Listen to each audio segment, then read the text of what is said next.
Assalamualaikum warahmatullahi wabarakatuh.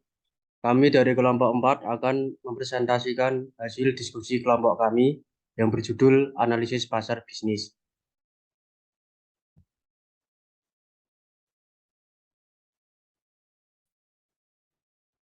Saya sebagai moderator akan memperkenalkan anggota kelompok kami, yaitu yang pertama Naila Zakia Ulfa, NIM 2021-11012. Kedua Dwita Putri Melsa, NIM 2021-11013. Ketiga saya sendiri Fadi Ahmad Aldinata, 2021-11018. Yang terakhir, Gustaf Mirza Surya, 2021-11019. Materi yang pertama akan dibacakan oleh Naila Zakia. Yang pertama yaitu pengertian pasar bisnis. Pasar bisnis atau business market adalah pasar yang terdiri atas organisasi yang membeli barang dan jasa untuk dipergunakan dalam memproduksi produk, atau dengan tujuan dijual lagi atau disewakan kepada pihak lain untuk mengambil keuntungan. Pasar bisnis sangat besar faktanya. Pasar bisnis melibatkan lebih banyak uang dan barang daripada pasar konsumen. Tetapi dalam beberapa hal, pasar bisnis mirip dengan pasar konsumen. Keduanya melibatkan orang-orang yang mengambil peran, pembeli, dan membuat keputusan pembelian untuk memuaskan kebutuhan. Perbedaan utama antara pasar bisnis dan pasar konsumen terletak pada struktur dan permintaan pasar. Sifat ini pembelian dan jenis keputusan serta proses keputusan yang terlibat. Selanjutnya adalah karakteristik pasar bisnis. Yang pertama, pembeli yang lebih sedikit tetapi lebih besar. Kehadiran pembeli yang lebih besar tetapi lebih sedikit, meskipun pembeli mungkin sedikit, mereka sering membeli dalam jumlah besar. Yang kedua, hubungan pelanggan dengan pemasok yang erat. Karena jumlah pelanggan yang sedikit dan tingkat kepentingan dan kekuatan pelanggan yang lebih besar, pemasok sering diharapkan bisa menyesuaikan penawaran mereka dengan kebutuhan pelanggan secara individual. Yang ketiga adalah permintaan yang tidak elastis. Permintaan total atas banyak barang dan jasa bisnis bersifat tidak elastis, yaitu tidak terlalu dipengaruhi oleh perubahan harga. Yang keempat adalah pembelian profesional. Barang bisnis dibeli oleh agen atau petugas pembelian yang terlatih yang harus mengikuti kebijakan, batasan, dan persyaratan pembelian organisasi. Yang kelima adalah permintaan berfluktuasi. Permintaan atas barang dan jasa bisnis cenderung lebih mudah berubah-ubah dibandingkan dengan permintaan atas barang dan jasa konsumsi. Yang keenam adalah pelanggan yang berkonsentrasi secara geografis. Konsentrasi geografis produsen itu membantu menurunkan biaya penjualan. Pada saat yang sama, para pemasar bisnis perlu memantau perpindahan industri-industri tertentu ke wilayah lain. Selanjutnya adalah situasi pembelian pasar bisnis. Yang pertama, pembelian ulang langsung adalah situasi pembelian di mana departemen pembelian yang membeli atau memesan ulang persediaan seperti perlengkapan kantor dan bahan kimia dalam jumlah banyak secara rutin serta memilih pemasok dari daftar yang telah disetujui. Yang kedua adalah pembelian ulang yang dimodifikasi. Situasi pembelian bisnis di mana pembeli ingin memodifikasi spesifikasi produk, harga, persyaratan, atau pemasok. Pembelian ulang yang dimodifikasi biasanya melibatkan peserta keputusan tambahan di kedua belah pihak atau pihak pembeli dan penjual. Pemasok dalam daftar menjadi bubuk dan harus melindungi akunnya. Yang ketiga adalah tugas baru. Adalah situasi pembelian di mana seorang pembeli membeli suatu produk atau jasa untuk pertama kalinya seperti bangunan kantor, sistem keamanan baru. Semakin besar biaya atau resiko, semakin besar jumlah peserta keputusan, dan semakin besar pengumpulan informasi mereka, dan karena itu semakin lama waktu yang diperlukan untuk mengambil keputusan.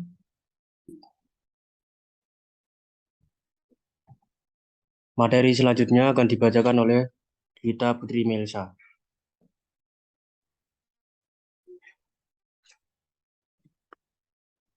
Selanjutnya yaitu penjualan dan pembelian sistem. Pembelian sistem merupakan di mana banyak pembeli bisnis lebih suka membeli seluruh solusi suatu masalah dari satu penjual. Praktik ini awalnya dimulai dari pembelian pemerintah atas senjata berat dan sistem komunikasi. Penjualan sistem merupakan strategi pemasaran industri kunci dalam mengajukan penawaran untuk membangun proyek-proyek berskala besar seperti bendungan, pabrik baja, sistem irigasi, sistem sanitasi, pipa, saluran umum, dan bahkan kota baru. Perusahaan rekayasa proyek harus bersaing dalam harga berkualitas, kendalaan, atau atribut-atribut lainnya untuk memenangkan kontrak. Peserta proses pembelian bisnis. Kelompok ini mengacu pengguna aktual produk atau jasa, mereka yang membuat keputusan pembeli, mereka yang mempengaruhi keputusan pembeli, mereka yang melakukan pembelian yang sebenarnya, dan mereka yang mengontrol informasi pembelian.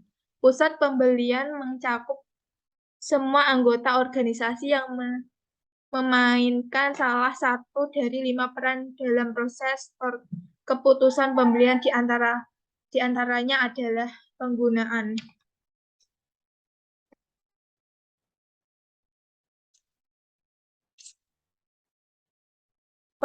atau user adalah mereka yang akan menggunakan produk atau jasa. Dalam banyak kasus, penggunaan mencetuskan proposal pembelian dan membantu mengidentifikasi persyaratan produk. 2.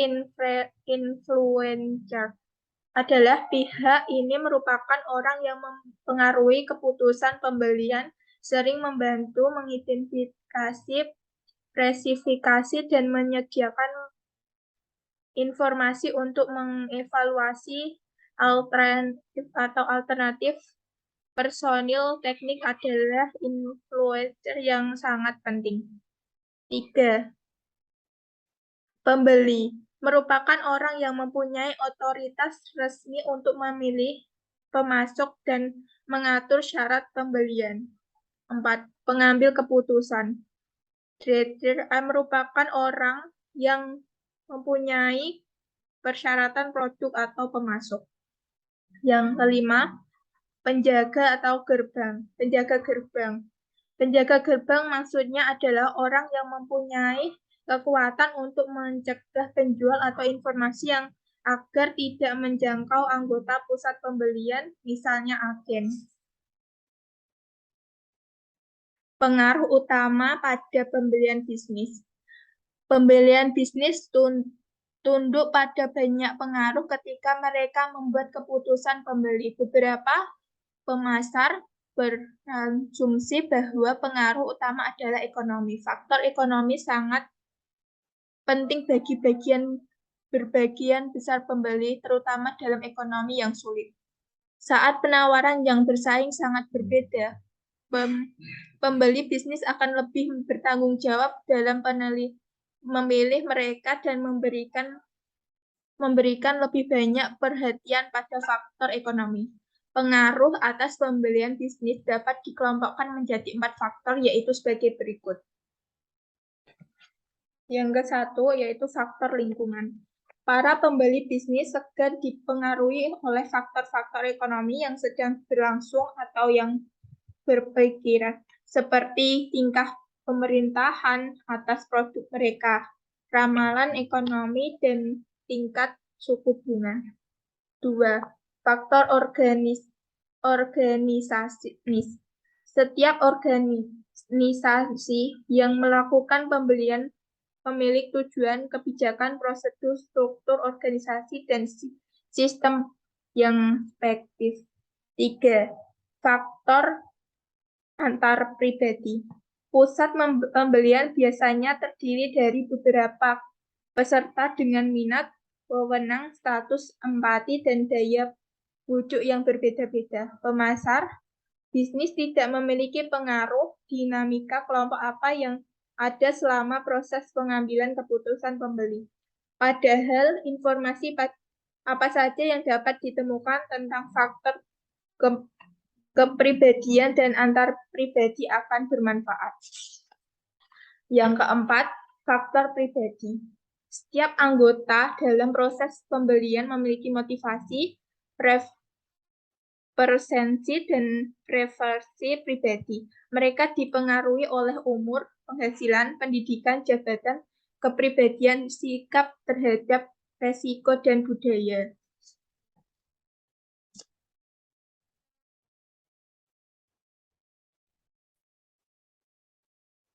Materi selanjutnya akan dibacakan oleh Gustaf Mirza Surya.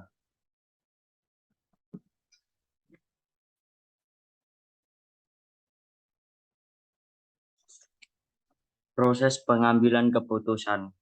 Yang pertama, pengenalan masalah. Proses pembelian di mana ketika seseorang di dalam perusahaan menyadari adanya masalah atau kebutuhan yang dapat diatasi dengan cara memperoleh barang atau jasa.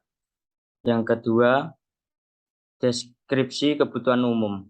Pembeli menentukan karakteristik umum dan kuantitas barang yang dibutuhkannya. Untuk produk standar, tahap itu sederhana. Yang ketiga, spesifikasi produk. Setelah semua kebutuhan umum diidentifikasi, organisasi yang melakukan pembelian harus mengembangkan spesifikasi teknis dari produk yang bersangkutan. Nomor 4, pencarian pemasok. Selanjutnya, pembeli harus berusaha mengidentifikasi pemasok yang paling tepat melalui direktori perdagangan, kontak dengan perusahaan lain, iklan dagang, pameran dagang, dan internet. Yang kelima, permohonan proposal. Tahap selanjutnya dalam proses pembelian adalah mengumpulkan proposal, di mana pembeli mengundang pemasok yang lolos untuk menyerahkan proposalnya. Yang keenam, pemilihan pemasok.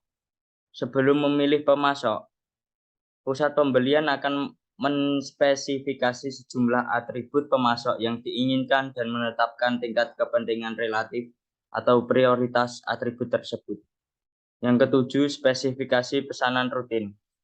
Setelah memilih para pemasok, pembeli tersebut menegosiasikan pesanan akhir, membuat daftar spesifikasi teknis, jumlah yang dibutuhkan, waktu pengiriman yang diharapkan, kebijakan pengembalian, garansi jaminan, dan seterusnya.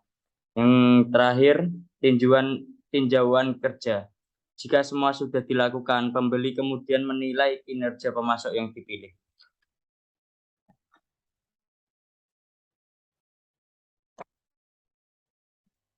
Selanjutnya, keterlibatan pembeli bisnis dengan pemasaran digital dan sosial. Dua kemajuan teknologi untuk pemasaran digital dan sosial yaitu sebagai berikut. 1. E-procurement, pengadaan elektronik dan pembeli online. Perusahaan dapat melakukan e-procurement dengan melakukan pelelangan terbalik, di mana mereka menempatkan permintaan pembelian mereka secara online dan mengundang pemasok untuk menawar bisnis. Manfaat e-procurement diantaranya adalah menghemat biaya transaksi dan menghasilkan pembelian yang efisien baik bagi pembeli maupun pemasok, mengurangi waktu antara pemesanan dan pengiriman. Penggunaan e-procurement yang berkembang pesat juga menghadirkan berbagai masalah. Salah satunya banyak pembeli sekarang menggunakan kekuatan internet untuk mengadu pemasok satu sama lain dan mencari penawaran produk dan waktu penyelesaian yang lebih baik berdasarkan pembelian demi pembelian. Yang kedua, pemasaran media digital dan sosial bisnis ke bisnis. Pemasaran B2B sekarang menggunakan berbagai pendekatan pemasaran media digital dan sosial dari situs web, blog, aplikasi seluler, dan juga media sosial utama seperti Facebook, Instagram, YouTube, dan juga Twitter. Dibandingkan dengan media tradisional dan pendekatan penjualan, Media digital dan sosial dapat menciptakan keterlibatan dan interaksi pelanggan yang lebih besar. Media digital dan sosial memainkan peran penting dalam melibatkan pembeli bisnis yang selalu terhubung dengan cara yang tidak dapat dilakukan oleh penjual pribadi saja. Pendekatan digital baru memfasilitasi koneksi kapan saja, di mana saja antara berbagai orang dalam organisasi penjualan dan pelanggan.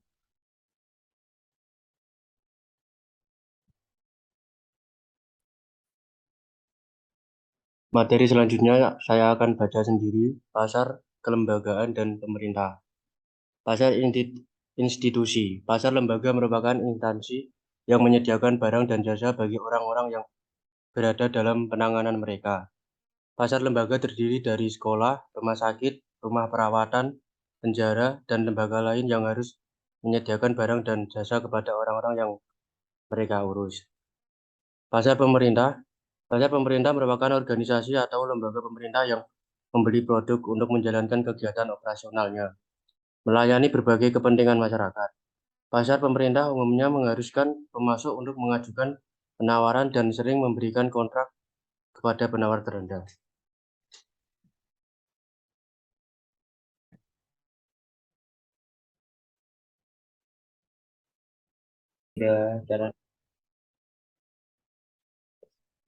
Kesimpulan, pasar bisnis terdiri dari semua organisasi yang mendapatkan barang dan jasa yang digunakan untuk membuat produk atau jasa lain yang kemudian dijual, disewakan, atau dipasok ke organisasi lain. Pemasar bisnis harus membentuk ikatan dan hubungan yang kuat dengan pelanggan mereka dan memberikan nilai tambah kepada mereka. Meskipun demikian, beberapa pelanggan mungkin lebih menyukai hubungan transaksional. Pusat pembelian adalah unit pengembalian keputusan dari organisasi yang membeli. Pusat pembelian terdiri dari pengguna, influencer, pengambil keputusan, pemberi persetujuan, pembeli, dan penjaga gerbang. Proses pembelian terdiri dari 8 tahap, yaitu disebut fase pembelian. 1. Pengenalan masalah. 2. Deskripsi kebutuhan umum. 3. Spesifikasi produk. 4. Pencarian pemasok. 5. Pengumpulan proposal. 6. Pemilihan pemasok. 7. Spesifikasi pesanan rutin. Dan 8. Tinjauan ulang kerja.